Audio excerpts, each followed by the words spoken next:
Being a mom is like 1,000 little jobs wrapped up into one amazing responsibility. I know from watching my own mom and how crazy it is switching back and forth from traumatic nurse to afternoon mathematician, from organizer-in-chief to five-star chef. This Mother's Day, show her how much you appreciate every job she does with a special limited-time offer from 1-800-Flowers.com. Right now, when you get ahead of the Mother's Day rush, 1-800-Flowers will give you an exclusive 36 for 36 offer. 36 sorbet roses for just $36. That's only $1 per rose. With an impressive mix of pastel shades in pink, orange, and lavender, these roses are guaranteed to make her smile. Stunning sorbet roses are the perfect way to surprise all of the moms in your life. Wife, aunt, sister, mother. These breathtaking roses from 1-800-Flowers are picked at their peak and shipped overnight to ensure freshness. 36 sorbet roses for only $36. It's an amazing offer, but hurry because it expires Friday. Just pick your delivery date and 1-800-Flowers will handle the rest. Don't put this off, guys. Order today from 1-800-Flowers.com. It's what mom would want you to do.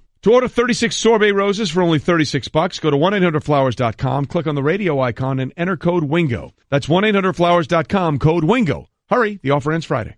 It's April, and some things are winding up like baseball, and some things are winding down like hockey. Thankfully, Pennzoil Synthetics provides your vehicle with complete protection for top engine performance no matter what season it is, so you don't have to worry about ups and downs. Pennzoil, make the switch. This is the best of Golic and Wingo podcast. Golic and Wingo. Mike Golic Jr. and Mike Golic Sr. here on ESPN Radio and the ESPN app. Going old school today. No ESPN news, no fancy cameras, just two guys, a microphone, and a studio. Dad, this has to feel kind of like a throwback to the yesteryear. I've seen all the old Mike and Mike pictures of you guys in the closet. Oh, man, you got bailed out hard. You're lucky Cliff can't see your microphone. I did. Right now. Justin helped me out here because Justin goes old school with me. We are old school, just on radio.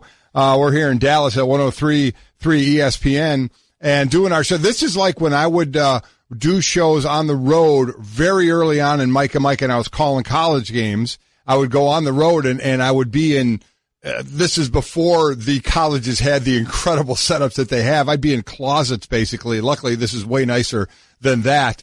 And just doing the old radio, my picture wouldn't be up. This is even before Mike and Mike was on TV, so this is back to the roots a little bit, something you know nothing about. This is your millennials. You have no clue about this kind of radio and broadcasting. Except this is literally the show I do every day from 4 to 6 in the morning before I come over to you. Other than that, you have no idea what's going on. Other than that, and I just want it on the record that before we turned the microphones on, my dad looks over at me, dead serious, and says, the best part about not being on TV today is I can put on my glasses whenever I want. That's exactly right. I need those. I need the cheaters. I absolutely need the cheaters. Again, we're down here in Dallas for the draft. Trey Wingo, who's normally part of the show, he will be here in the middle 2 hours of the show today from basically 7 to 9 Eastern 7 time. 7 to 9 Eastern. We're on Central Time here. It's always a bit messy when we do something like that because we're dumb. Yeah, no, it takes a little while for us to adjust to most anything, let alone time and time zones and all those concepts. But yeah, Trey's going to be part of ESPN's big, awesome draft coverage going on in the big stage over as we get ready down here in Dallas at Jerry World. So he'll be covering that for you guys later in the afternoon. And so we're bailing him out a little bit in the morning because we know Trey needs his rest. Yeah, he'll be with us 2 hours today, 2 hours tomorrow, and 1 hour on Friday. As Mike said, we get ready for the NFL draft. Obviously, a lot of news about that as we get deeper and deeper and dive into that. We finally have the controversy in New England and any kind of rumors going out over, which we'll get into about who's playing next year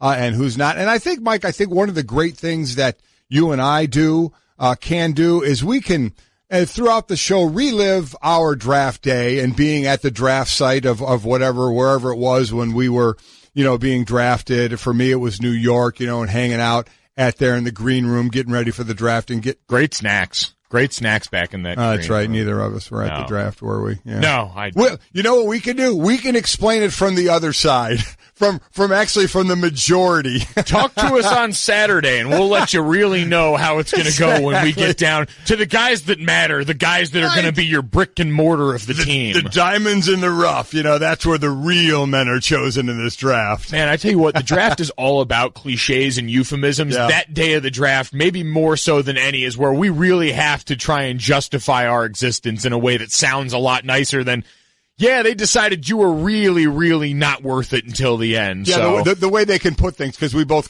came at it a little differently. I made it into the draft in the 10th of 12 rounds. You did not make brag. it. You did not make it into the draft, but still you were taking phone calls from teams in like the 5th round, the way the whole undrafted thing works. So again, we'll get into that, but that is really where a lot of the draft is made. You're hoping in that first round, all the names that get talked about that we're going to talk about, you want like immediate production out of them. But it's those guys taken later in the draft that end up being the core to your team and end up really making or breaking a coach on players that he can find to see how well a team can do. Yep, so we've seen teams like the Seahawks, the Patriots for years build in those later rounds and create some of the future stars of tomorrow and some of the sports talk radio hosts of today very, very soon. But in the meantime, one of the other things that I'm always excited about on this show is the massive generation gap between the two of us. So we will have education time when it comes to Meek Mill and what the hell happened in Philadelphia last night with the freeing of a rapper and a social media phenomenon. But before we do that, we start today, as we start every day, going off the top. It's time for Off the Top Whether you like it or not, It's just beginning. with Golic and Wingo. And we begin off the top as I pay my homage to Trey Wingo with that throw there, with the Warriors defeating the Spurs Tuesday to advance to the Western Conference semifinals, where they'll meet the New Orleans Pelicans. The Warriors swept the Pels in the 2015 first round, Anthony Davis's only other postseason appearance. Yeah, you look at these two teams as we look forward to it. Warriors won 3 of the 4 games against Pelicans this year. DeMarcus Cousins, though, played in 3 of those 4 games. In the game Cousins missed, Steph Curry was also not there, and Steph Curry very well may not be around for this one either. And we know Boogie Cousins is also gone here. But this one last night, Draymond Green had a monster game for Golden State. 17 points, 19 rebounds, averaged 18 rebounds the last 2 games that they played. Kevin Durant there with 25 points. Klay Thompson with 24. I was amazed, Mike, in the last game, that the one game they lost to the Spurs, and again, thoughts and prayers out to Greg Popovich and the family. He's missed a couple games with the passing, obviously, of his wife, Erin. But the Spurs got that one win, and all the talk all of a sudden, oh my gosh, Golden State misses Steph. The other guys, who's going to take the shot? Come on. I mean, seriously, this Warriors team, I still think, is the best in the Western Conference. We'll see when they get Steph back. And they ended a series we all knew was going to end with either a sweep or, in this case, it was going to be 5 games. Yeah, and the Warriors understand the value of this. That was the only thing I was shocked by, that a team with the championship clout the Warriors have, who understand the importance of closing an opponent out when it's time, let the Spurs get that one game back into this. But they end that last night. Draymond Green, who you mentioned, had a great ode to Greg Popovich after the game, in the press conference. And all of these guys were cognizant that this series was a little bit bigger than what we just saw on the court. And how much are we looking forward? As I said yesterday, I'm starting already to look forward to that second round, this matchup and the Houston and Utah matchup. Obviously, we'll get to at some point, but this one, the way Anthony Davis, we know how great he's been, but he's been nicked up, obviously, a little bit in the past couple of years. But the way he's playing right now, this could be a real interesting series. I mentioned yesterday one of the best performers of this playoff run that we've seen, but I neglected his teammate and one of the guys in the backcourt there, Drew Holiday, who's been a star. Yes, he has. So far, as we continue with Off the Top. The 76ers beat the Heat Tuesday to win their first playoff series since 2012. Philadelphia will face the winner of the Milwaukee and Boston winner in the next round. According to the BPI, the Sixers would have an 80% chance to beat the Bucks and just a 49% chance to beat the Boston Celtics. Here's the interesting thing for me. The last couple of games, or early on, this entire series had been the fourth quarter for the 76ers. I believe coming into this game, they had outscored the Heat by 42 in the fourth quarter. Now this was the third quarter game. This was a close game, tie game at halftime, 46-all, but it's a 14-point edge for the 76ers in the third quarter. So that's where they made their jump. Normally it had been in the fourth quarter. They outscored the Heat by 78 points in the second half. That's the largest second half margin in a single playoff series since the Nuggets were plus 86 over the then New Orleans Hornets in the second half of their first round series back in 2009. So the way I always talk about this really in any sport. How do you come out of the locker room? You take that break. How do you come out of the locker room? What adjustments are made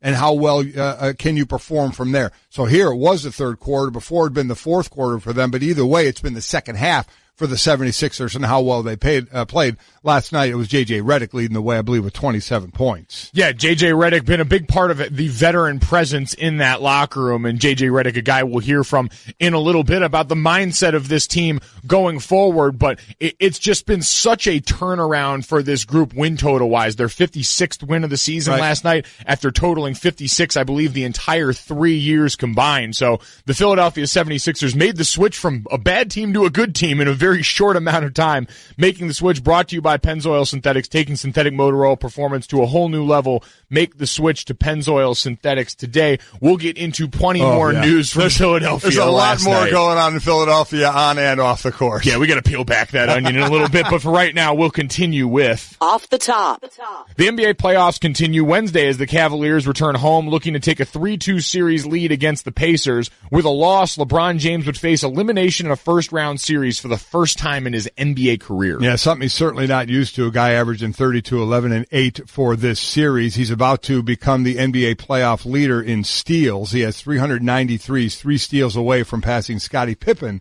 for the most in playoff history. That became an official stat back in 1973. But as you mentioned it, this has been a series, and this again has been LeBron James basically doing this by himself, and just how far can he carry this team. I think already there are those, I may be one included, I think they've already had more trouble in this series than some thought they would have. And I believe I said the Cavs in 6 or 5 or 6 in this one, and certainly they may need everyone. They're going to need at least 6 games, if not 7. We'll see how this one comes out tonight. Game 5 winner of a best-of-7 series, tied at 2-2, has gone on to win a series 83% of the time. So big win out, a big game. I would expect LeBron to come out strong again, like he did in Game 2 of this series. Yeah, this reeks of that opportunity here. Now, on the off chance that LeBron James did go down in this series, he's won 3 of the last 4 that he's trailed 3-2 in. But the Cavs, you can't let it get to that point now. There's no amount of matching suits that would be able to elevate you out of that panic. And I'm with you. I think I picked the Cavs in 3 to start this series. But Victor Oladipo and company had other plans in mind. He's been sensational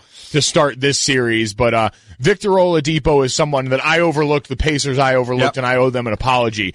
As we continue now, there's someone I owe a bigger apology as we continue with Off the Top. Al Horford.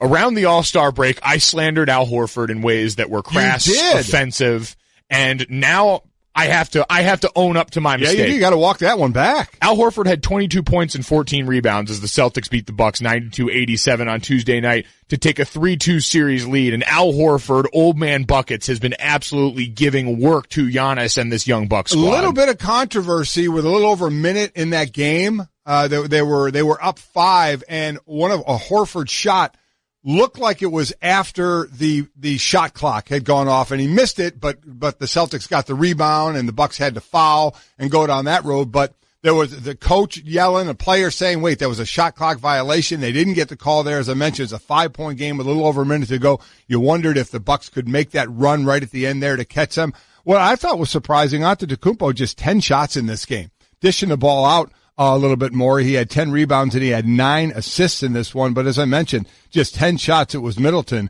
with 21 shots. Bledsoe had 15 shots. He had a big one late in this game as well. But I thought the lack of shot taking by Antetokounmpo was interesting. And then, listen, every game has a call here or a call there. You know, for a foul call, that's more obviously subjective.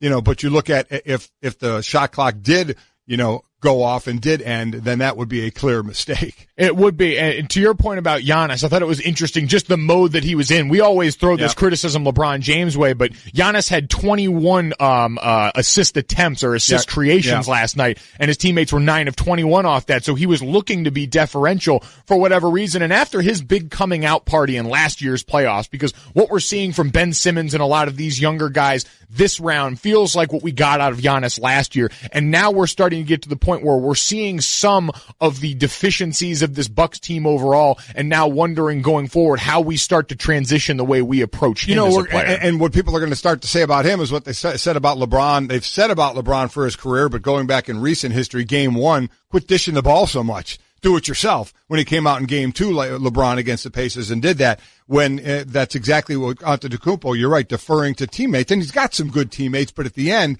you want, okay, Giannis, take the shot, take the ball, do your thing like he's done in a decent amount of this series. Yep, that's the maturation process we expect with all these guys. And it is worth noting that while I will publicly apologize to Al Horford, my take was not unfounded. The last pick in the All-Star draft. Oh, good call. Yeah. And you hit the buzzer. Deserves a little bit. That was purely on accident. As we continue with Off the top.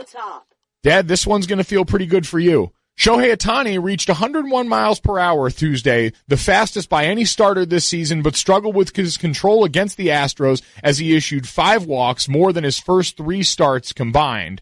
And I know this is something you're going to be interested in. Mm-hmm.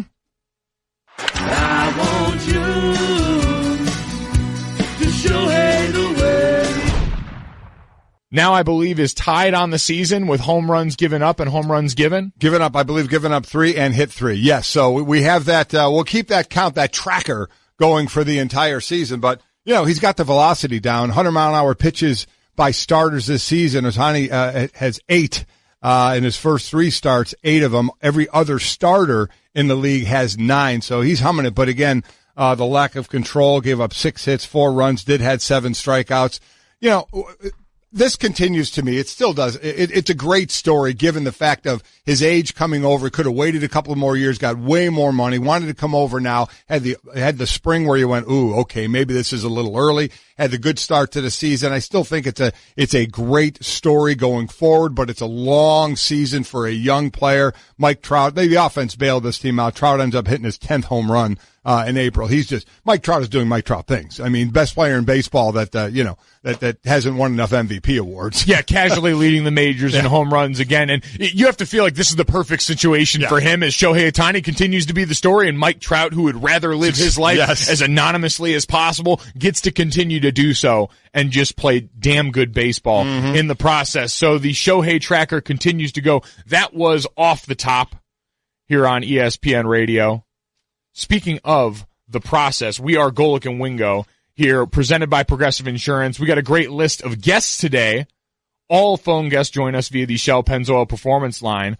We got Sal Pal coming up, who was on site and in Philadelphia for the return of Meek Mill. Forget what happened in that basketball game last night. I'm sure he got that sit-down interview, and we'll have that ready to recount for us. Tim Hasselback, ESPN NFL analyst, going to join us at 8 Eastern. Roger Staubach, Pro Football Hall of Famer, going to join us in studio here at 8:30 Eastern. And Todd McShay, our ESPN NFL draft analyst, also going to be here in studio. I'm sure him and Mel happy to have the mocks done. If you miss any of those guests, you can listen to all 4 hours on demand on the ESPN app. But you know why they call the process a process, Dad? Why is that? Because it's a process. It is a process. Last night we had it finally come to fruition, and all of the parts that went into making last night were strange. I ask you because you had heard us joking about it on the show, going all the way back to the beginning of Golic and Wingo, this idea of free Meek Mills. But when you saw everything happen around the game last night, how confused were you? I mean, there has to be, you mentioned it on the way in, so many talk show hosts today that are going to be furiously getting their information on Meek Mill and just what this guy is about and why there is such a big deal made out of him. But all you need to know is basically right now, he gets freed from prison. Many thought he never should have been there in the first place. And helicopters to the game. And how important is this guy or the people around him? He sat courtside next to Sixers co-owner Michael Rubin and actor Kevin Hart. Eagles owner Jeffrey Lurie, retired boxing great Bernard Hopkins sat near him.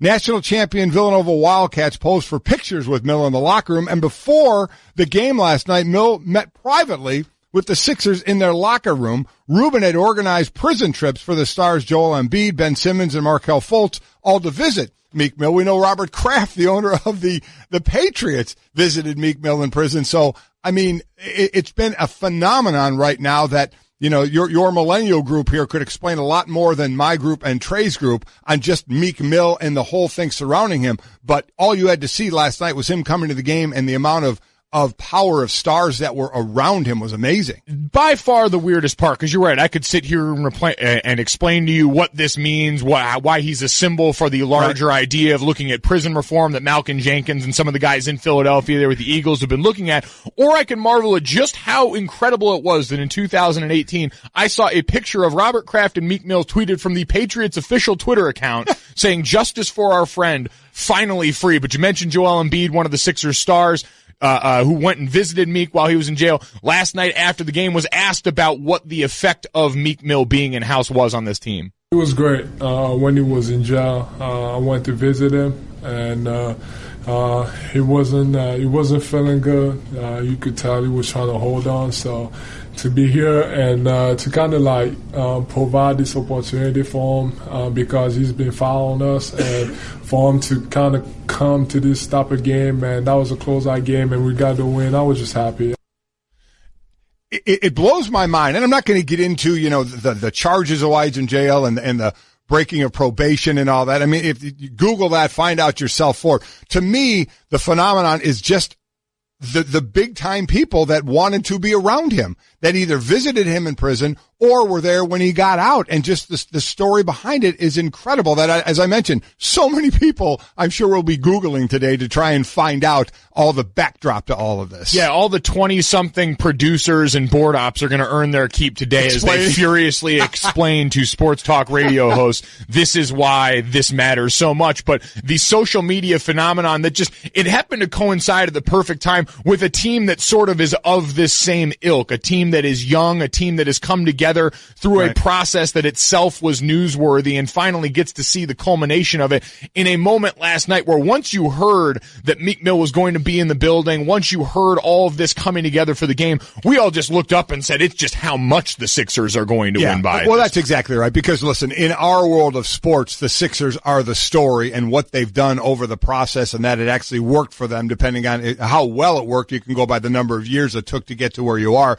to where they are now. But the social aspect of this thing with Meek Mill has been absolutely incredible. Obviously, we'll have our fun with that, but focus in on the sports side of it and the 76ers. But it blew my mind. Right out of prison, right onto a helicopter, and all these stars just meeting this guy, sitting with him and taking pictures of him. Just incredible. It's incredible, but you mentioned it. We'll have plenty more on the basketball angle for this. A common misnomer about the process that we will put to rest based on what we've seen with this 76ers team. A bold proclamation from one of our colleagues about the future of this team and more. Golic and Wingo. and Wingo. Mm-hmm. Trey Wingo and Mike Golic Sr.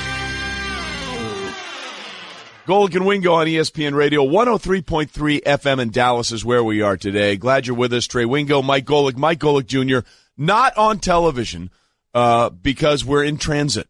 We are in transit, literally like in a box, on our way on the bus to where we need to be, maybe kind of, sort of. Guys, good morning. How are we? We're doing well. How are you doing? You've got a lot going on this week, man. This is Trey Wingo week. And you've had an interesting start to your day from what we've heard. Well, we had a few, the alarm didn't go off. There were a few malfunctions that we won't get into at the certain place that we're dwelling in, but it's all good. Glad we're here with you guys, and we're not on TV today, so it was okay for me to show up just in underwear, right? The amazing thing is when we were talking about tweets, that was some of the first tweets we got. Do you guys have pants on? Yeah. It's always a great question, because when I used to be on the road for college games, I'd either do it at the college station or from my hotel room, right, of which I would just lay in bed how I spent the night. A lot of free and easy moments. Well, there you go. And to Junior's credit, I heard him as I was walking in. I did promise, flip-flops and shorts today, but apparently I have to do some sort of meet and greet after the show. And I was like, yeah, they're probably not going to want to see that side of me, so I decided not to. Is there anybody that wants to see that side of you? Nobody does. You know what? Not everyone deserves to see flip-flops. Right? That is a unique experience that we want to keep special. That's a good point. Respecting the one elder in this room and not the other one. Hey, now. Well, that's never going to happen with you. You know that, right? Yeah, I do. You know that. I mean, whatever. It's like, let me put it this way. When he was growing up and you were, he was like 14 or 15, and you tried to teach him stuff in football, he'd say, Dad, shut up, right? Well, no, actually, he was pretty good. He listened, and then he listened, smile, nod, and then go do whatever he wanted to do. It's exactly right. Chappie was the same way. I mean, I could tell him, one time I told him, Dad, he said, Chappie, you should get a weight belt. He goes, that's so stupid. Yeah. Then 2 weeks, a month later, someone mentioned him, hey, Dad, can you give me a weight belt? Yeah. See that? As long as somebody else mentions it. Somebody does it. As long as not the dad does it, it always works. So I had to channel all my information that I want to tell him through Stink. And Stink would tell him stuff. You know what? The roundabout way to do it is perfect like that. See, parents got to start gaming it like this. I heard Mike Freeman on Twitter was talking about the draft and said that one draft prospect told him that teams had been asking him about his girlfriend, and one team had even asked him if she was the one. And I said if moms were smart, they would start paying these teams for that kind of information, because if that gets brought up on Thanksgiving, he's never going to say anything. But when it's a team and it's a job interview, of course you're going to probably stammer your way through an answer that's a little more truthful, and that's where mom can strike. That's exactly right. That's why moms win. Trey, one thing I'm a little, upset. You haven't brought up yet. We just talked about it right before the top of the hour, and my son at least gave me the credit to give myself the credit. I haven't heard you say all the time. You try to, whoa, Mike, I don't know. Just 0% chance. Go ahead. Let me just say one thing. Yeah. We don't know if Belichick's coming back yet. That's the one thing we're sure of. Congratulations. You did a nice job there. You didn't take the bait. Although I must say, in somewhat a defense of my good friend Adam Schefter, as we are presented by Progressive Insurance, and all phone guests join us on the Shell Pennzoil Performance Line, that his information wasn't wrong.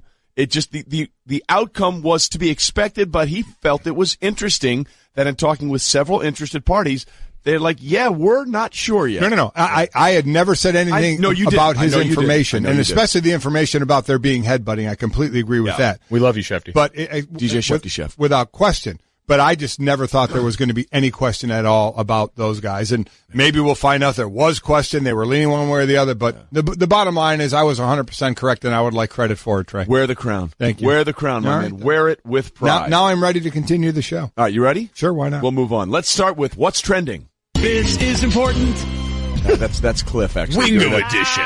Cliff, I love you, baby. The Warriors defeated the Spurs Tuesday to advance to the Western Conference semis, where they will meet the Pelicans. The Warriors swept New Orleans in the 2015 first round, but Anthony Davis is not 2015 Anthony Davis. No, he's not. And Warriors actually won 3 out of 4 of these in the regular season. Boogie Cousins played in 3 of them. The one he didn't play in, Steph also didn't play, and we don't know when Steph's coming back as well. But, boy, New Orleans looked great in this one. Golden State, I was still amazed when the Spurs won their one game in this. Some of the tweets I read about, oh, no, who's going to take over for goal? I mean, come on. I mean, they have stars, and they have great players on this team. It doesn't mean they're going to sweep every series, even though we thought that's what they were going to do last year. Durant leads away with 25, and Clay has 24. Draymond 17 and 19 rebounds as well. I don't worry about this team at all. I still think they're the favorite in the West, but I am really looking forward to the up-and-coming New Orleans Pelicans. We keep wondering, when is Anthony Davis going to be on another team? Is he going to end up on another team? And now look what this team that he's on is doing. And what the future of this team looks like with Boogie Cousins being out and them having all this success. We remember Anthony Davis rattled off a couple of those monster offensive outings in the immediate wake of that injury. And we thought, okay, well, he's got more opportunities. Now we've seen it actually translate into good basketball for them. And Drew Holiday emerging in that backcourt is something that in this playoff run has probably been as surprising as anything for us as a national audience. I am very curious, though, to see what happens when the Pelicans go up against this team, because the Pelicans are like, hey, we don't give a rip. Yeah. We got we literally house money. We got nothing to lose. No one thought we would make the playoffs without Boogie Cousins. No one thought we would beat. I mean, literally, I think every ESPN NBA expert that picked, every single one of them picked the Blazers to win that series. Yeah. I did. I know I did. Right? Yeah. Oh, they were hot coming into the playoffs. That was the team none of us were talking about enough. And they just went out and stomped them out, to quote Michael Strahan after Super Bowl 42. So, I mean, congratulations to them. We'll see what happens. Again, they did win 3 of those 4 meetings, but that was obviously with Boogie Cousins there. But we'll see what happens in the playoffs as we continue. By the way, the fact that Cliff is functioning this morning is a miracle. Yeah, that's very true. It's an absolute miracle. For those that might not recall, Cookmaster Cliff, who runs the board for us on Golic and Wingo and is the music man extraordinaire, is a Philly dude through and through. He was our reporter for the Eagles Super Bowl parade, and it just continues. It's fair to ask, though, real quick, Cliff, more happy the 76ers ended that series or Meek Mill is freed? Free Meek. There you go. Yeah, so we've been on this since day one, Cliff. We did it. It's a double down. It's a double down. The 76ers beat the Heat Tuesday in front of Meek Mill, who was freed from prison and rang the bell before the game to win their first playoff series since 2012. Yeah, I mean, how happy you just come off the Super Bowl, I get it, but for the 76ers and how many times we're going to hear the process and how long it took and other teams saying, okay, this works, but how many years are you willing to invest in this? And certainly even if you're going to go down this road of the process, you have to get the players. And they do in Embiid and Ben Simmons. There's no doubt about that. And we'll see again, Markelle Fultz didn't play last night. So, he's been obviously barely played at all this year. Still, though, the youngest with a triple-double in NBA history. But what they've been able to do, J.J. Redick is the shooter for this team. God forbid you put him on the free throw line, the best free throw shooter in the game. But he's 33. So, we keep talking about the future of the 76ers. He's one of those guys. How much longer for him? Certainly he can do what he's doing, I would imagine, for a while longer. It's not like I'm saying he's going to retire, but we talk about Ben Simmons and Embiid and Markelle Fultz, and how young these guys are.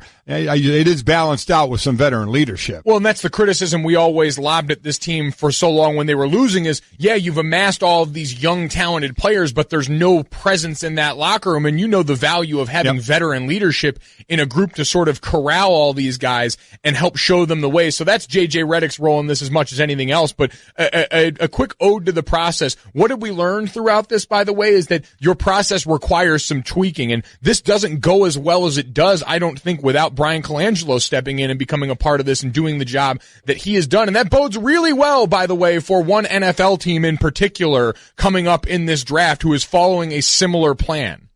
Well, you can't just leave. That's a tease very good right tease. There. You want to come on? Yeah, we'll stick around and find out when we talk about the draft later, guys. Wow. I was going to leave, but now I want to know. That's very, very good. I do too. That's what I do for you guys. Wow. You do something, that's for sure. And we continue. This is important.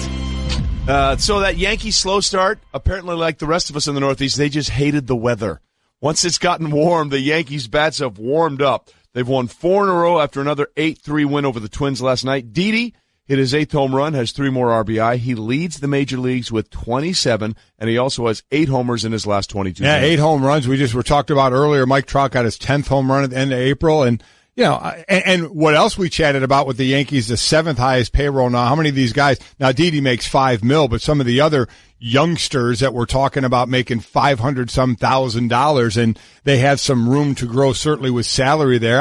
I don't doubt it sometime soon in the near future they'll be back into the top, of payroll, a place they're normally used to being, but it's still early. Well, we're talking 22 games in. They're 4 games behind the Red Sox, sitting at 17-5. Yankees 13-9. Toronto mixed in there as well. But I love watching these teams who are now again, there's no salary cap in baseball, but still, you're not used to seeing Yankee players that are playing so well a lot of times making in this case $5 million with Didi, but again, these other guys making $500,000 and multiple guys, not just one, but multiple guys that are making that kind of money and being so productive. Yep, the under the radar salary Yankees, although I love this. We're talking about Didi Gregorius. Our own Dan Stanzik, super producer, getting in on the hot takery yesterday on Twitter that might not be founded. I saw Stanzik tweet this yesterday. Said, I know there's lore surrounding Jeter as a player, and he's earned all of it, but is Didi Gregorius the more talented and physically gifted shortstop?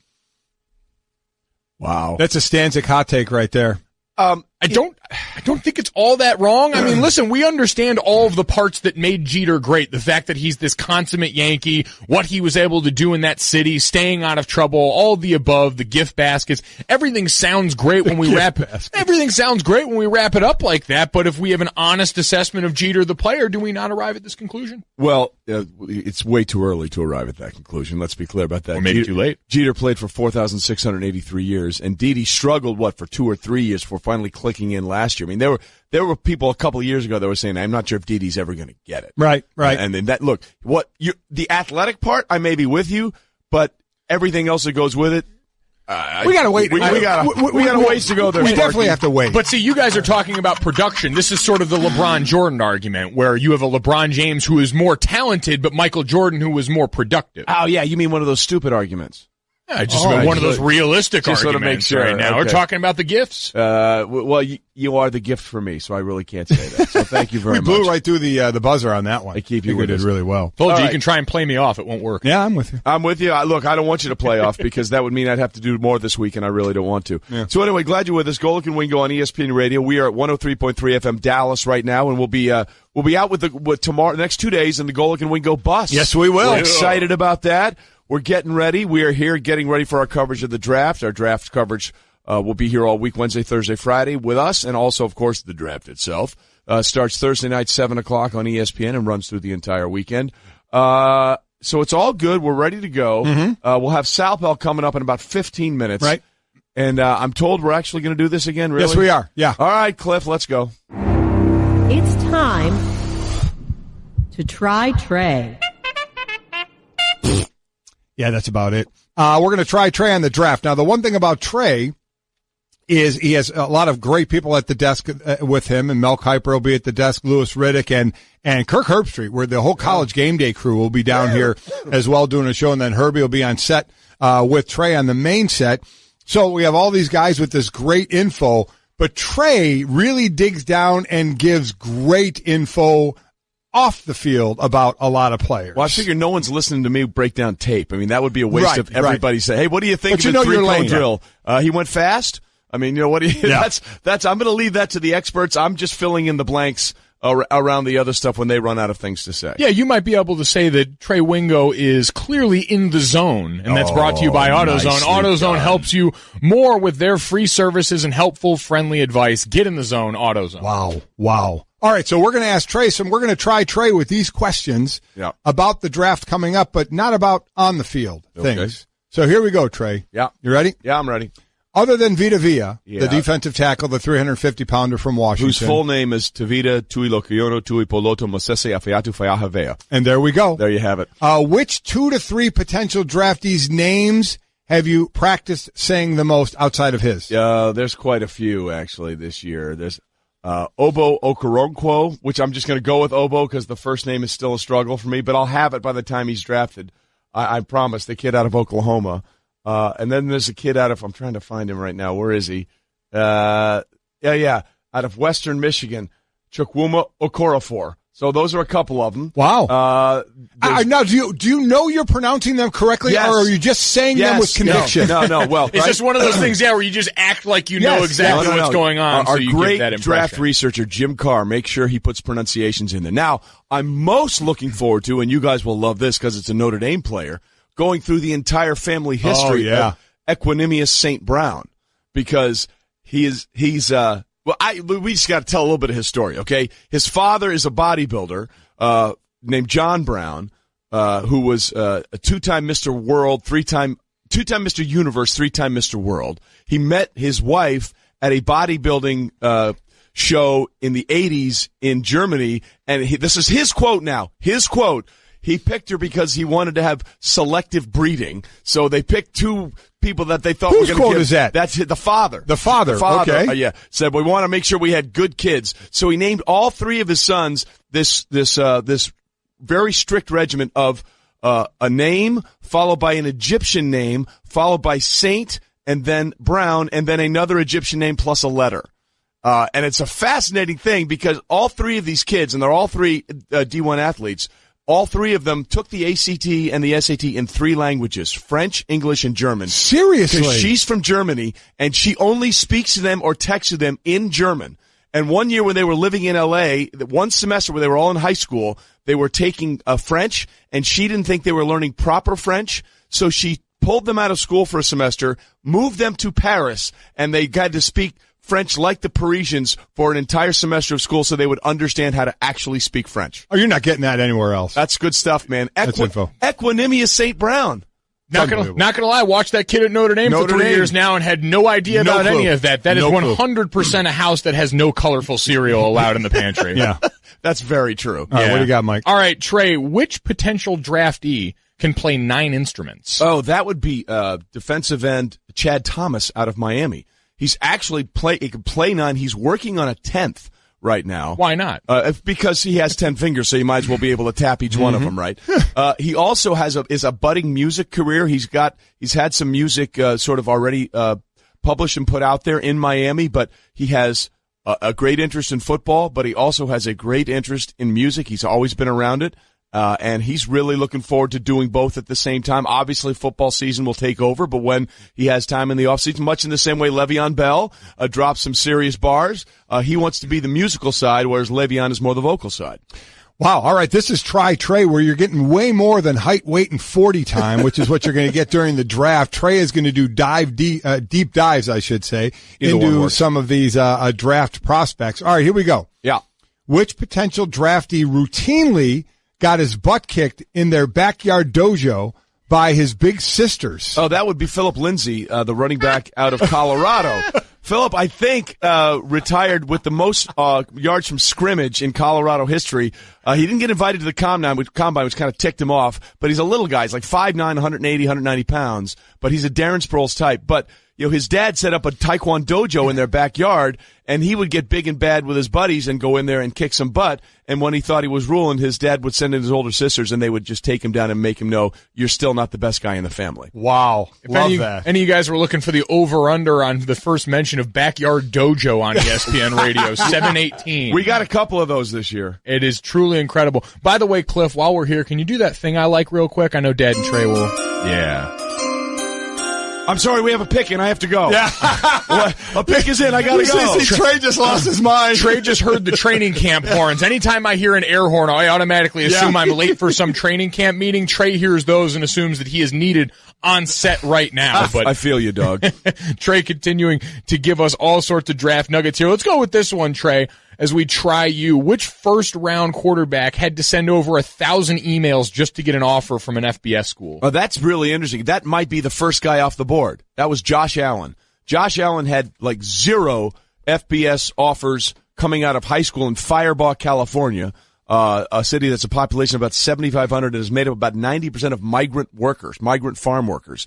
So he went to junior college and sent out 1,000 emails to every head coach, offensive coordinator, and quarterback's coach that he could find, and got 2 responses. And one of them was Wyoming. So he went there, and this is really fascinating. He may have gone from being a guy who had to beg to get a chance to play to being the first guy taken in the 2018 draft. That's really cool. And by the way, Josh Allen will join us on set tomorrow, 9:30, over by the Golic and Wingo bus. So that's going to be fantastic. Love that. And we're going to take pictures of that. We're going to put it on our Instagram. At Golic Wingo. Come check it out. See that arm strength in person. Yeah. Wait, this is actually happening? Yeah, it's already happening. We are actually going to let that happen. Yes, we are. Fantastic. All right. Well, there you go. We're going to do more. We'll do more of those a little bit later? Yeah, we'll do more a little later. Yeah. We'll do more later. We definitely have plenty. I love this. So I love so much stuff I didn't know about these guys. Is fun. It's very cool. You read, look, the thing is, we all look at these draftees, and especially fans, they look at them as products, not people. Right. You look at them, okay, this is a thing that I'm going to plug into my thing here, and this thing is going to perform for me. Whoa. It's not like you're buying a charger at an Apple store. You're buying an actual person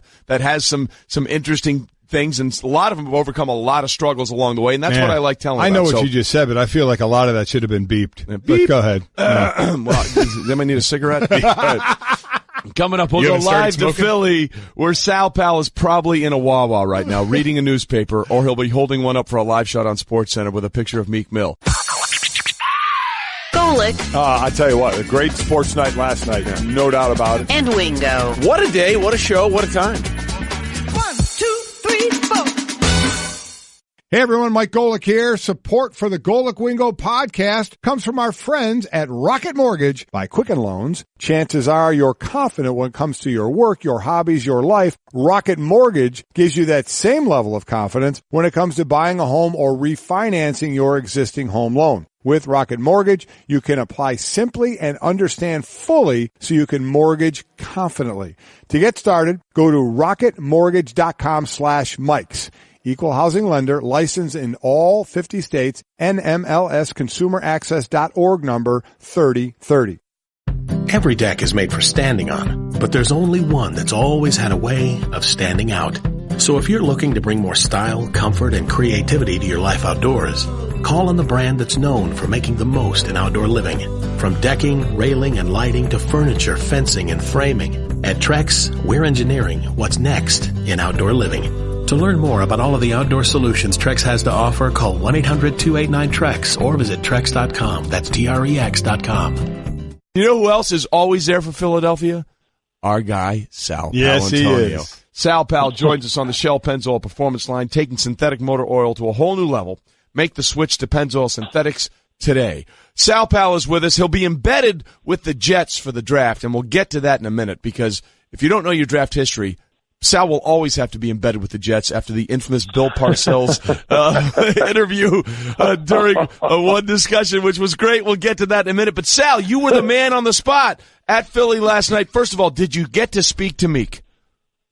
Very briefly. He was sitting next to Kevin Hart, and at the end of the game, we tried to do a little interview with him, and he was all for it. He wanted to get on SportsCenter. He saw the ESPN mic flag.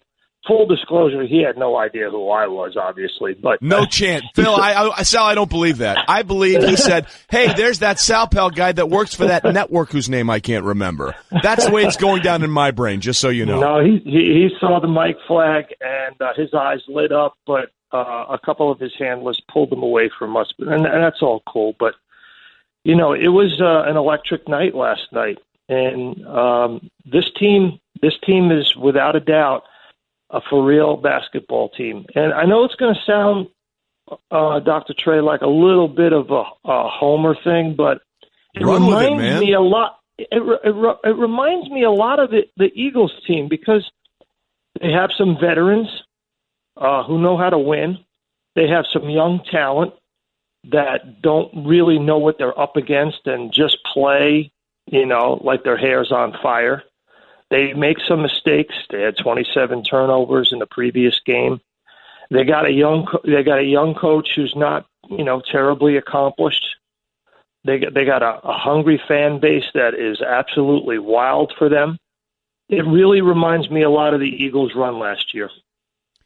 Sal, when you're watching this team, and it's a team, really a second half team, going into this game, they had outscored the Heat by 42 in the fourth quarter, overall in the series by 78 points in the second half. How different does this team look to you in person when they come out of the locker room after halftime? Yeah, Michael, that's a really great point, and I think it's absolutely true. It is a second half team, and I think it's for two reasons. One, they're youthful. Two, they're in great shape. Brett Brown has this team running and gunning in practice, and it's all about pace for them. Tempo, tempo, tempo. He said before the game, after the 27 turnovers in the last game, damn the turnovers, full speed ahead. We're just going to go with tempo, and we're going to play our game and shoot the three. I guess there's really a third reason, and that is at the beginning of games, especially in the postseason, it's tough to find your shot rhythm. But if you keep shooting like they're doing, they find that rhythm in the third quarter. And when you see this team in the third quarter, they start to really light up the threes with Marco Bellinelli, with Dario Saric. Ilyasova gets into the act. But the guy who leads the charge, without a doubt, is the veteran J.J. Redick. And I pay a lot of attention to warm-ups like I do at NFL games. And I watched that guy warm up his three. And at the beginning, he can't hit the ocean. He fell out of a boat.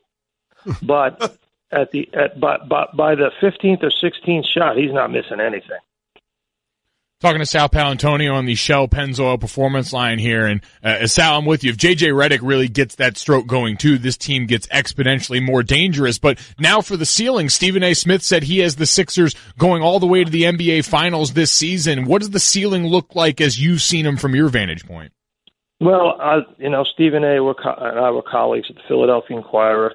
Now we're colleagues at ESPN. We were together last night. I'm not ready to make that prediction yet. I do respect his opinion, obviously, no question about it.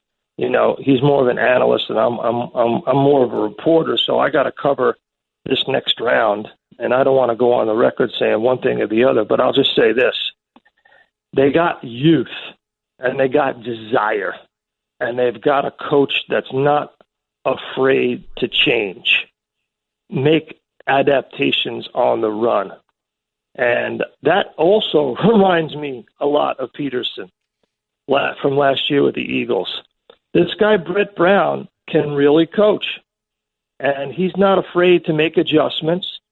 And when you watch him on the sideline, the way he communicates with these young and old players, he's got a really interesting mix now. He's got these two European stars. He's got a veteran in Bellinelli and another one in Redick. He's got a hungry fighter like T.J. McConnell.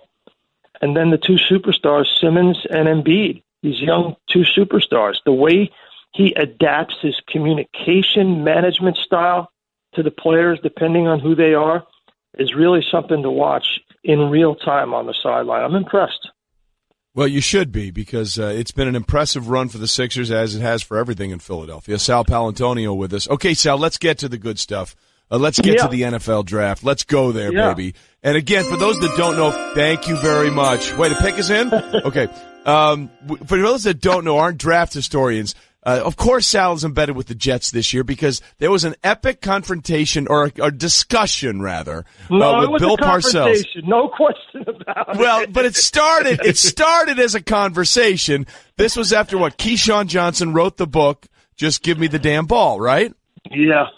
And you were asking Bill about that, and he told you, I don't want to talk about it. So Sal did the, air quotes, big J journalism thing, where he tried to ask the question without actually asking the question, and he went like 3 times at it, and finally Bill said, "That's it.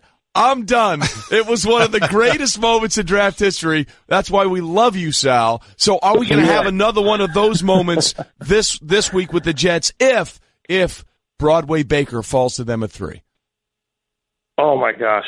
I have, first of all, the great Bill Parcells and I have since made up after that incident. Of course. I learned a lot from Bill that day. Let's put it that way.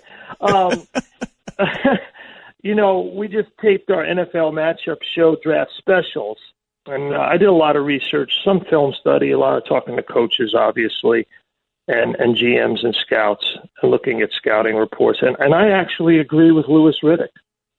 I agree wholeheartedly, 100%. I think Baker Mayfield is the number 1 quarterback in this draft, by far. I mean, to me, the 2 most important traits that you cannot do without at the NFL level is you have to be accurate with the football, and you have to make quick decisions, good decisions. When it counts the most, 3rd and 5, 4th quarter, in the red zone. And Baker Mayfield checks all those boxes in a big way. So this is, in your mind, yes, the Jets pick at 3 if he's available no matter what? Well, no, I don't know about that. I'm going to find out a little bit later. I'm going to go up to Florham Park and maybe have a chance to talk to Todd Bowles and Mike McCagnon. But the Jets need a quarterback. They didn't move up to number 3 to pick a safety again. That's for sure. Yeah. So they got 2 last year. They did. So, I mean, if Sam Darnold goes number 1 and Saquon Barkley goes number 2 to the Giants, and Baker Mayfield is sitting there at number 3, I mean, you'll have a riot in all the 5 boroughs if they don't pick Baker Mayfield. Sal Palantonio with us as we get set to cover the draft. Sal, what else are you hearing about what the Jets may want to do? Let's say for some crazy reason Baker Mayfield isn't there, because Adam Schefter is reporting that the Browns are telling people that, hey, he's still in the conversation for being the 1st overall pick. Of course, we're in the lying season, as you well know, in the NFL. Yeah. So let's just say for some crazy notion that either Baker goes number 1 or someone trades up with the Giants, who have sort of hung out that shingle, Sal, and saying, hey, if you're really interested, we're open for business. What then for the Jets? Well, that's the big question. Is if Baker Mayfield goes That's what one, I do, and then Sal. And I think then it's an interesting situation. If Darnold and Baker Mayfield are both gone, who do the Jets take at 3? I think that's the real problematic situation for the Jets. To me, for my board, in my study, I got Baker Mayfield number 1, Josh Rosen number 2, and then Lamar Jackson is my number 3 quarterback. Wow. I think it is. Yeah, I think it's proven. Yes. And I had Deshaun Watson very, very high last year. I think it's proven over and over again that if you have a quarterback who is a threat to run, and you have to dedicate a hat on defense to that guy, and that quarterback is also a very accurate passer, so he can throw from the pocket. That opens. We saw that with Carson Wentz. When Carson Wentz was really going blazes, it was because of his threat to run, and you had to dedicate a hat to him that opened everything up. And then when Foles started with the RPOs, the run-pass options, again, if you had to dedicate a hat to that idea that you don't know what he's going to do with the football, then that opens up the passing game. And I think that this notion that you have to have it, and to me, Baker Mayfield, although he's not a runner, he's a great pocket passer. He can cut off a 40, 50-yard run that we've seen him in college. He's got speed. And I think, to me, the accuracy and the threat to run of some of these guys, like Rosen's a pocket passer, but he's got great accuracy. Yeah, he does. He does, but I think Lamar Jackson's being very, very underrated in this draft. Oh, I don't disagree with you there, Sal, and I think it's going to be really curious to see in this mad dash for quarterbacks, if they all go at the top, how quickly someone trades up for Lamar Jackson after saying, well, we're not sure about him as a quarterback through this entire draft process. Sal, we got to run, brother. We appreciate you as always, my friend. Thank you for having me. Golic and Wingo. It was all sort of one big giant Jell-O mold. It's very interesting where that went. We are absolutely thrilled and delighted to have another 10th rounder in the studio today. A little better than it turned out for Mike Golic for your career, although your career was fine. It was wonderful. Pro Football Hall of Famer Roger Staubach joins us in studio, giving us the Straight Talk, brought to you by Straight Talk Wireless. Best phones, best networks, no contracts. He joins us on behalf of USAA, the official military appreciation sponsor of the NFL. I've had the pleasure of working with Roger several times at Super Bowls over the year with USAA, but for many people that don't know, I grew up a huge Cowboy fan, and Roger was my hero growing up, so it's always delighted, sir, to be in your presence again. Thanks for being here. What does it mean to have the draft coming to Dallas now? Well, it's exciting. I didn't realize until last year how exciting the draft can be when I was watching it in Philadelphia because I was watching my buddy Drew Pearson. Absolutely. And so it's I didn't realize there's a lot going on, and it's kind of a exciting event that I wouldn't have looked at it that way years ago, but it seems like it's a big event today. A little different than 1964, the year you got drafted again. You were a 10th rounder in the NFL draft. That same year, the AFL draft, you were the 16th round, but the 10th round, I was also the 10th round. We were just talking. I said we were both drafted in the 10th round, and then our careers took a decided turn. Well, that isn't true, Mike. You had a great at Notre Dame and in the NFL. And speaking of Notre Dame, you beat them in 1963, and then this is where my son Mike can come into this conversation. Oh, yeah. Notre Dame didn't lose to them again until the year before you got 2007. there. And then how many times did you lose to them, Mike? That'd be twice. That'd be twice. So you guys had a hell of a run when I was there. Notre Dame was part of Navy history. We play, we still play every year, and even the conference we're in now, we still have to have Army, Air Force, and Notre Dame. So it's been a great run. We had that 43 years in a row though that was kind of hard to take, but we've won a few in the last few years. Yeah, no, with Coach Niumatalolo now and the job that he's done with that program, always a great rivalry, a lot of respect on both sides. But I am interested, you and my dad, both 10th rounders, the draft, like you said, obviously a lot different. What was the draft like for you back then? What are your memories of waiting around to try and find out where you were going to go? I wasn't even thinking about waiting around. I was a junior at Navy, a second classman, and because I spent a year in the in junior college, so I was eligible for the draft after my junior year. So it was kind of a non-event. It was in the Washington Post, had a little article in the paper on the day after the draft that I was drafted in the 6th and the, or the 10th and the 15th round or something by Dallas and Kansas City. And so I still had a year to go at the Naval Academy and 4 years in the service. So it just wasn't a big deal. But it turned out to be an important deal because I agreed to play, if I ever played again after I graduated, I agreed to play with the Dallas Cowboys.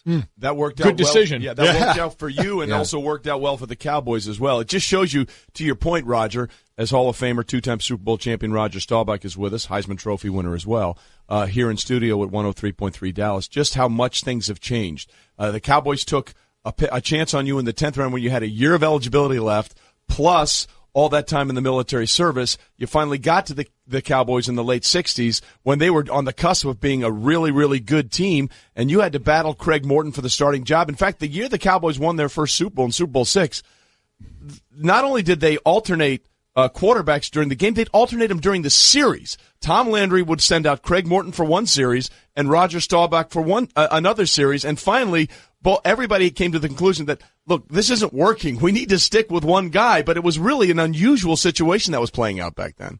Well, that was very unusual. That was the 71 season, and Craig and I both had really good preseason. So Coach Landry announced we're going to have two quarterbacks, and so we alternated games at the beginning, but all of a sudden he decided against the Chicago Bears. We were 4-2 at the time. We're playing the Bears, and he said we're going to alternate quarterbacks. And the Coach Landry was a fantastic coach. He's a great human being. He was an engineer, goals outstanding, reasonable, believable, achievable, and so it was, hey, you just, here's the game plan and here's how you react. Well, a quarterback is in a position of a leadership and has got to make things happen, and so that was I think something that the team really got divided. I mean, half the team wanted Craig and half the team wanted me, but we did play that one game against the Chicago Bears. We alternated plays, and we lost a close game, though. We lost a close game, and we were 4-3 and middle of the season. Can you imagine that today? I mean, trotting a different series. I mean, it's crazy. Well, actually, when Randall Cunningham got to Philadelphia, sometimes he would go in just on third down, right? During a series, and Buddy Ryan would say, "Listen, if your first read or two isn't there, run," because he was such a great athlete. So there was a little bit of that. Well, talking about that, we got a bunch of questions from Twitter, 1-800-Flowers.com Twitter feed. Carol asked, "What was the most important thing you learned from Tom Landry?" Well, the most important thing was really preparation. He was fanatical on preparation, being ready to play, understanding the game plan, understanding the other team and what we've seen on film. So it was really preparation, and he taught me a lot about preparation. And he was a little upset with me because I ran a lot. I kind of went against the grain. You drop back, you get keys, you got to get rid of the ball, and so he put up with my running. But he really taught me a lot about preparation and being prepared. That's the reason we won for 20 years, because we were well prepared for a game, but we lost emotionally, or a good team beat us, but we were very prepared when we played football. Talking to Roger Staubach here in studio, and I have to ask now, as we spin it forward, we've been preparing for the draft, and I don't know how much you've seen of the guys getting ready to come out right now, but a big quarterback draft this year at the top. Are there any of the guys, the Baker Mayfields, the Josh Rosens, the Sam Darnolds, that remind you of yourself, or that you see traits that make a winning quarterback? Well, it's quite a while ago, but I ran a lot, and that was a question mark. Was my arm strong enough? And I played in the college All-Star game, and that's when I think both teams that had drafted me wanted me to figure out if I wanted to ever play again, if I would play for them. And so it was mainly because they knew I did have I don't want to talk about. I did have a good arm. I was switched. Listen, you're in the Hall of Fame. You can talk about yourself. Well, I was actually switched to quarterback my senior year because our coach watched me play in baseball, and he said that, guys, listen to you, and you got a good arm. I watch you play baseball. So, but I ran and moved around a lot, and Baker Mayfield is, he's like Russell Wilson and some of these quarterbacks that have the real good quickness, and they can get the first down. And now you can slide and get the first down, so you don't have to get beat up and try to run over anybody. But it does come in handy to buy time and be able to run now and then. But then you got a Brady that can move around a pocket, and but I was more of I definitely ran for third downs a lot. Can that be taught, I guess, because you say you can slide or get out of bounds? Russell Wilson does it so well of getting out of bounds or sliding. But then a guy like RG3, who was an incredible athlete, a sprinter, and a heck of a quarterback, he struggled to actually slide and get down or get out, and he took way too many hits. Is that something, whether it's back decades ago or now, that can be learned by a quarterback? It sure can, especially when you get knocked out running the ball. Again, as a quarterback, I wasn't trying to run over anybody, but I just knew a defense, no matter what they said, we hope he runs and we'll get him, and they hated that, because especially when you ran out of the pocket and you got the first down. And so I knew that it was, it was something that would help the team. And so when they allowed you to run and slide, that was great because that way I could get the first down and then slide. And it made a big difference. I did have some concussions running, and later on when they put the slide rule in the NFL, that really, I really enjoyed that actually. Yeah, I bet you did. Yeah, no, I didn't as a defender. Especially, I didn't slide before I got the first down. It was after the first. See, perspective changes yes, everything. Is. That's exactly what it is. Legendary Cowboy quarterback, Hall of Famer Roger Staubach with us. As we mentioned, he's here on behalf of USAA. I've had the pleasure of working with Roger several times at Super Bowls at USAA events. What are you and USAA doing in terms of the draft this weekend, Roger? Well, USA is the official military appreciation sponsor of the NFL, and I've been involved with the USA at the Army-Navy game, the Super Bowl, and they really are there'll be a lot of veterans here at the draft, and I'm going to get a chance to speak to them tomorrow. And so the USA at the now they're part of the draft. It kind of kicks off the year, and they've been instrumental in the salute to service as far as the veterans and coaches that have done a lot for the military, brought veterans to camps. And it's just been one thing after the other the USA has done for our veterans, and they're a big part of the of football and the NFL. They certainly are. And again, I've done a lot of work with USA over the last 4 or 5 years at the Super Bowl. They do a great job. They're tremendous. As were you. Roger, always a pleasure to see you again. Great to be here on your home turf, and we look forward to what you're doing with USA and also what we'll see from the draft this weekend in Dallas. Thanks for stopping by and getting up early this morning. I was going to pick a winning team, but this is the draft. Everybody wins. I've never been on the radio at the draft. That's the beauty of the draft. That's Everybody wins. Everybody you can only wins. lose 3 years from now. Everybody That's gets what makes it great. And every pick every team makes is the pick they wanted all along. 100% correct. This was the guy we wanted from day one. Roger Staubach with us in studio. Thanks so much, Roger. Golic and Wingo. Let's not expect too much. There's only one person out there that's expecting way too much out of this guy too early. We know who that is. It's his father.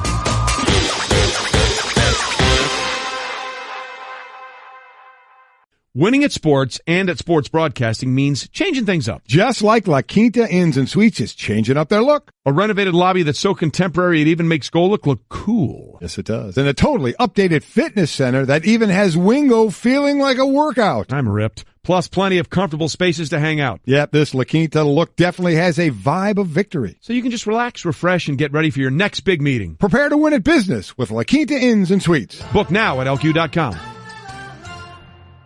It's Golic and Wingo. Other than Vita Villa, whose full name is Tavita Tui Lokiono Tui Poloto Mosese Afeatu Fayahavea. And there we go. There you have it. Wow. Just one of the many impressive things Trey Wingo will be doing during the that's it. That's really it. Draft broadcast. That's Golic really and Wingo reminding you that we'll be live this Thursday and Friday from Arlington, Texas for the NFL Draft. Brought to you by DXL, the best XL fit, hundreds of brands. DXL, the destination for XL style. All right, Golic and Wingo with you. We're on ESPN Radio today, 103.3 FM in Dallas, our place to be. We just had Roger Staubach in the studio. That was great, but we have big news in basketball, and the least surprising news about this is it came after the seminal moment for the NCAA, which was the Final Four championship won by Villanova. But, of course, there was the FBI probe that came out and showed sweeping allegations of corruption and fraud and payment in the high ranks of college basketball. So an independent commission is directing the NCAA now to make changes to college basketball. A 60-page report released today by the Commission on College Basketball recommends that the NCAA should have the ability to impose lifetime bans on coaches who commit major violations. The commission also says the NBA should end the so-called one-and-done rule, which requires all NBA players to be at least 19 years old and 1 year removed from high school. High school players should once again be allowed to go straight to the NBA, like LeBron James, according to the commission. Former Secretary of State Condoleezza Rice, who led the commission, said today the sport of college basketball is, quote, worth saving, end quote, but also acknowledged that the state of the game is not very strong. The commission was formed last year in response to that FBI investigation. There's a lot of meat on this bone to chew. Yeah, and there definitely is. You know, I think the main things we talk about are the one and dones. You talk about enforcements on coaches and on schools. Level 1 violations would be punishable by up to 5-year postseason ban, forfeiture of all postseason revenue for the time on the ban. That's where it would really hit a school because Correct. of the money that it could cost them. The one and done, remember again, that's an NBA rule. So the commission, what they did is they called for the NBA and its Players Association to change the rule, change the one and done rule, and that's all they can do because they don't have control over that. And the other, and this is a big one, you know, the colleges spend so much time keeping agents away from players. The commission has basically said the commission proposed the NCAA create a program for certifying agents and make them accessible to players from high school through their college years. So actually has certified agents with these players all through high school and through college. That is a major change there. It's understanding the times because we demand transparency across the board regardless of the setting. And so the NCAA is saying our problems have been when things are forced to be done in the dark that we know are going on anyway. That's the common refrain we've heard through all this, right? Is these things are obvious to the people that have supposedly been paying attention, that these things are obvious from the outside. The NCAA is saying, all right, we're going to lay it all on the table here right now because we know this is the way the system's operated. Easier to show it than to change it. Well, look, they've known this is the way the system is operated forever. Let's be clear about that. So the question then becomes, they've created this commission who had this report based on the FBI report that was leaked out. What actually gets done? What actually changes? I think a fair amount could get done only because you've already started these discussions. Because of the FBI report. Well, because of the FBI report. Something had to start it. But you've got a willing group on the other side. If you're looking for the one and done, you've got a willing group in the NBA. Adam Silver has been as willing to listen to public dialogue and fan reaction as any commissioner in any sport. Yeah. So you put it in his lap. They've already had these discussions with him and Michelle Roberts going back to November. They had these conversations. Michelle Roberts, head of the NFL Players Union. Yes, head of the NBA Players Union. So you've got that. The more impact, because that one to me seems like it'll get done. The NBA likes pleasing its fans. Completely agree. I think one and done is going to be gone. I think the toughest thing of all this is figuring out how to have agents involved with high school and college players, access on campus, where they can be and how that all works. As far as your punishment, you can apply whatever punishment you want. That's under full NCAA control of what they want to do. If you want to come down hard on a coach or a school, you can do that. So that can be implemented. I think one and done definitely will. I think the agent thing is going to be an interesting twist on how they do that. And the other thing is going to be the ramifications of what happens from the FBI report. Listen, as much as this is sort of because of that, the real hammer will be dropped by what comes out in that FBI report. We've just seen drips and drabs, but when that thing goes forward, that more than anything else will be the nuclear winter. And is that when you start with those lifetime bans? Because we always talk about how do you really hit who's hurting this the most? A lifetime ban of coaches where that sport, they're the stars, that would be a major, major move. Because they can coach forever and players only have a short window to get it done. Golic makes me want to vomit and then punch you square in the face. and Wingo. Oh, he's saucy today. ESPN NFL draft expert Todd McShay is going to join us from our studio in Bristol, giving you the Straight Talk, brought to you by Straight Talk Wireless. Best phones, best networks, no contracts. Todd, I have to imagine you are good and happy to have the mock drafts in the past and get ready to be a night away from doing the real thing. First off, is Wingo taking another day off, man? No. He was actually here for 2 hours. He'll be here for 2 hours tomorrow and then 1 hour Friday. I mean, man, soft. It's so soft. Unbelievable. It's ridiculous, isn't it? Yeah. All Just right, when you got to dig in a little more, he becomes the soft one. Yeah, we're learning some things here. Mock draft, I can't wait, man. I cannot wait to be done with it tonight. This is the only one where I actually will start. I start talking to people in the league. I mean, when I'm talking to guys in the league before this, it's all about just players and what you saw, and am I seeing something different? And the narrative changes basically this past weekend all throughout. I was on the phone till it was around 11 o'clock last night with the GM and kind of like gossiping, just what do you think they're going to do? Well, if he goes there, what's going to happen? Are you hearing anything there? And just kind of trading information with one another and going back and forth. So I think ultimately I'm probably better off just pairing players I think that belong and going that way, but I wind up spinning it around 40 times in my head and screwing it up by tomorrow morning. That's what you do. Yes, it's because you love to do it. So you just mentioned it right there. The narrative changes since the weekend. What have been the biggest narrative changes you've seen from when you started this process, a while ago to now? Well, I think in the last week or so, teams, the GM I talked to yesterday, they were just basically finished up their board. And it was mostly going back through the medicals and the character and making sure they had all the information and that they hadn't missed anything, and then kind of moving guys around accordingly and making sure everything was set. And so just a couple of things, I think we're going to have runs on certain positions. And when do they start? That's going to be the question. I think with pass catchers, we could go 16, 20 picks without a wide receiver or tight end taken. But then if Ridley goes or if DJ Moore goes, is there another team between 20 and 32 that's saying, if we don't get this guy, we think there's a big drop off in receiver, or if we want to get one of these tight ends, whether it's Dallas Goedert or Hayden Hurst. I think the offensive linemen are going to be interesting. Mike McGlinchey, you guys well know from Notre Dame, is going to probably come off the board a little bit earlier. And I will be surprised if the first two offensive linemen aren't the Notre Dame guys. I think Quentin Nelson is in the top 10, and I think somewhere in that 10 to 18, 10 to 20 range is going to be McGlinchey. But then after that, everyone's kind of waiting and hoping the other linemen fall. And I know this, well, for you guys, you'll enjoy it, offensive line talk. But James Daniels, I got a good audience. James Love Daniels him. From Iowa. Ragnoff from Arkansas, the center, is getting a lot more buzz as we get closer to the draft. Colton Miller from UCLA, a measurables guy who's needs work, but still I think he goes late in the first round. Billy Price from Ohio State is kind of right on the fringe. Connor Williams from Texas has been falling a little bit. His interviews, I guess, have not gone all that well. There's some other issues. Isaiah Wynn, some durability issues.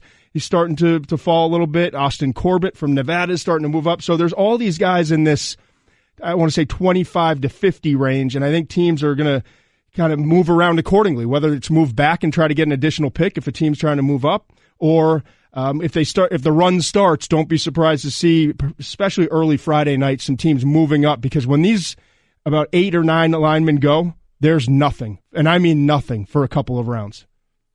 Wow, talking to Todd McShay, ESPN NFL draft expert. We are over here quivering right now with delight after that run of offensive line talk. But we understand. As I try and compose myself, I understand we lost some listeners, but that's all right. Come on, this is the meat of the draft. Exactly. For all of the true draft degenerates, you just got your hit, but now we'll pay the bills. Adam Schefter reporting that the Browns are interested in Baker Mayfield at number 1. How strongly do you think that's actually a possibility at this point?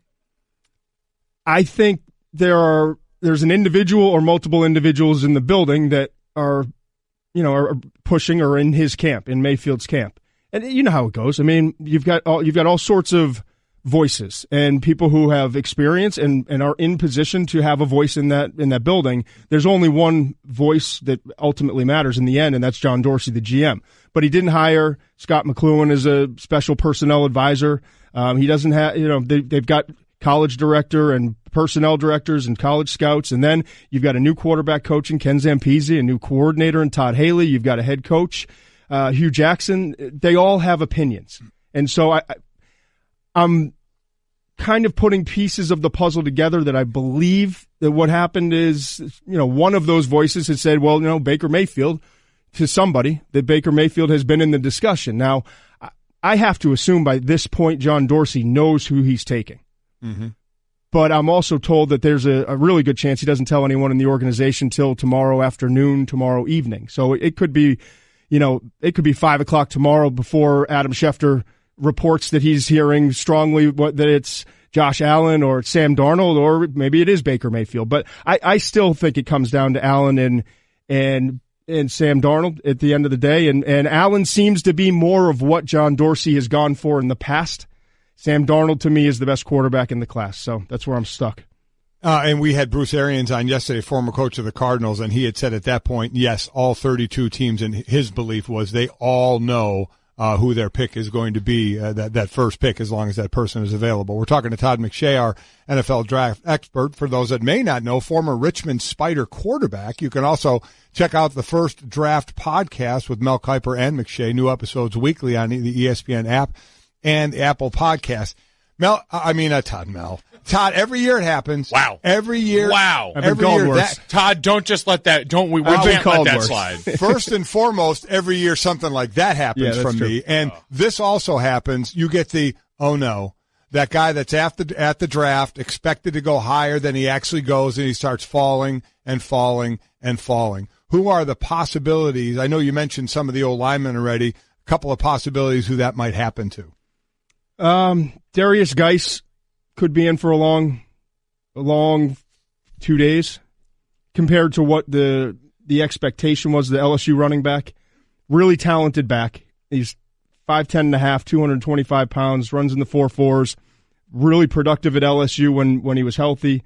The interview process has not gone well. Reports of missed interviews, different issues. I think teams are starting to – there's a lot of red flags out there with Geis, is what I've gotten from multiple teams. There are some injuries that I think if you start to see players fall a little bit, I think it will have to do with injuries. The teams, and I'm only reporting what multiple teams have told me, so there's no rumor or speculation here. This is from multiple teams with their doctors and concern. It doesn't mean they're going to fall by rounds, but I think, when you have a tiebreaker and you look and say, well, we're a little bit concerned about this guy with the long-term durability, or he's a little bit more likely to suffer an injury. I think those are the guys that you start to see where we expect maybe go in the 20s, wind up going in the 40s or the 30s, especially in a year where there's the talent difference between pick 25 and 50. There's just not much. So I think Sony Michel, there's some concern with some teams. Some other teams don't have issues. Leighton Vander Esch, the linebacker from Boise State. Again, some teams, he's clear. Some teams, there's some concern there. Isaiah Wynn, the guard, the college tackle, who's going to move inside the guard. There's some shoulder issues that I think are going to be, that could affect him a little bit as well. So there's Rasheem Green is another for the defensive end from USC. So generally speaking, at this point, if a guy is falling, it has everything to do with character or durability. And I think if a guy falls from late first round to the middle of the second, it's probably going to be one of those two reasons. And also, Mike, it may not be a bad thing at times if you fall from the end of the first to the second, because you go from that 5-year deal with the option to team if you're in the first round to the second round where it's a 4-year deal and you can hit free agency earlier than that. Yep, always interesting value propositions at play for the end of the first round with teams and for those players. Talking to NFL draft expert Todd McShay. Thank you. I'm sorry, Todd. I'm sorry, Todd. I just wanted to hear you apologize. I get enough of my first name. Yeah, that is true. But we look at, you mentioned before, now getting into some of the information coming out of teams, but for the most part, the mock drafts, you're trying to take educated guesses. You're looking at need and pairings. And I remember a while back you put out your A+ mock draft, where if every team made this pick, it would be your best version of their draft. Is there one pick in particular, one team and one player that if you think these two get married up, especially in the first round or two, that's going to be the home run of the draft? I think, to me, Saquon Barkley, listen, Bradley Chubb makes sense to the Giants at 2. Saquon Barkley makes sense to the Giants at 2. I don't think you can, neither's a bad pick. I just think Barkley's got a chance to be really, really special. And with a wide receiver like they have in Odell Beckham Jr. and with the tight end they have in Ingram, basically a big slot receiver. If you're going with Eli, if you're going to ride with this guy, then you got to give him another weapon, I think. And they continue to try to retool that offensive line. I think it could be an upgrade over what they had a year ago in terms of the entire unit. And with Barkley, he would help make that whole offense better, and I think would give them a chance to make a significant jump in terms of win-loss next year. Other guys I think just seem like really good fits, and I think if this player was there for the team, they would wind up being the pick from everything I'm told.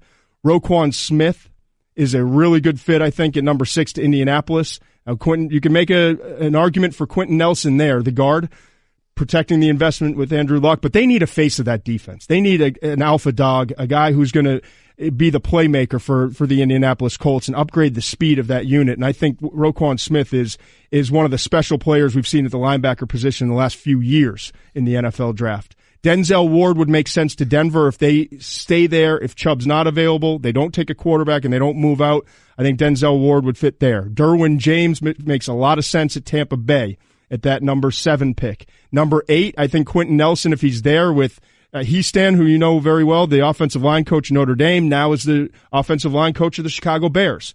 Quentin Nelson, if he's sitting there at 8, they need offensive line help. You got a young quarterback. Let's protect him. Nelson makes sense at that spot.